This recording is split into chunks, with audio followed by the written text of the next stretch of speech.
Voici la partie 2 de notre scénario. L'enfant dit la vérité mais ses parents ne le croient pas. L'enfant essaie d'attraper la main de la dame et lui dit de faire tomber ce qui est dans sa main, mais son papa lui dit de la laisser. L'enfant revient un peu derrière et le père dit à la dame de déposer ce qui est dans sa main. La dame dépose la chose par terre et tous sont troublés. Regardez attentivement et abonnez-vous si vous n'êtes pas encore abonné. À partir de ce moment, l'ambiance de la maison change complètement. La vérité est en train de sortir, même si personne ne veut encore y croire. La maman regarde la scène sans comprendre, le père commence à se poser des questions, et l'enfant garde les yeux fixés sur la dame, certain que quelque chose ne va pas. La dame, maintenant démasquée, tremble légèrement. Elle regarde le sol, incapable de justifier ce qu'elle avait dans la main. Le père s'approche lentement de l'objet, hésite, puis recule, car il ressent que cette chose n'est pas normale. Une tension lourde remplit la maison. La femme de la maison, toujours confuse mais progressivement libérée depuis que la première chose avait été brisée, demande d'une voix tremblante, « Pourquoi tu avais ça dans ta main ?» La dame cruelle lève enfin la tête et dit, « Je suis ton meilleur ami,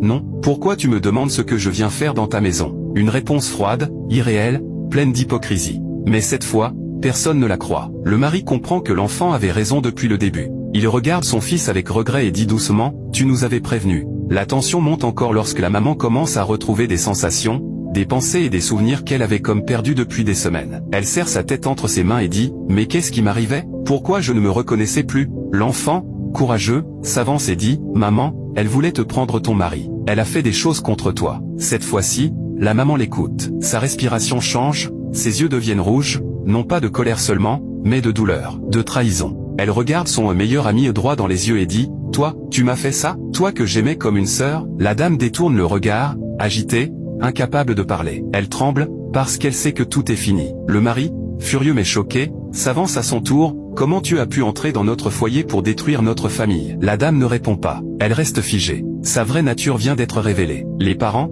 cette fois, comprennent qu'ils ont failli perdre leur foyer à cause d'une personne qu'ils considéraient comme proche. Protégez votre foyer, tout le monde n'est pas votre ami. Ne racontez pas votre vie à n'importe qui. Écoutez vos enfants, parfois, ils voient ce que vous ne voyez pas. Faites attention aux personnes trop présentes dans votre couple. La jalousie peut venir de ceux qui sourient le plus. Si c'était vous, est-ce que vous pourriez encore pardonner une meilleure amie qui tente de détruire votre foyer? Oui ou non? Pourquoi? Répondez en commentaire.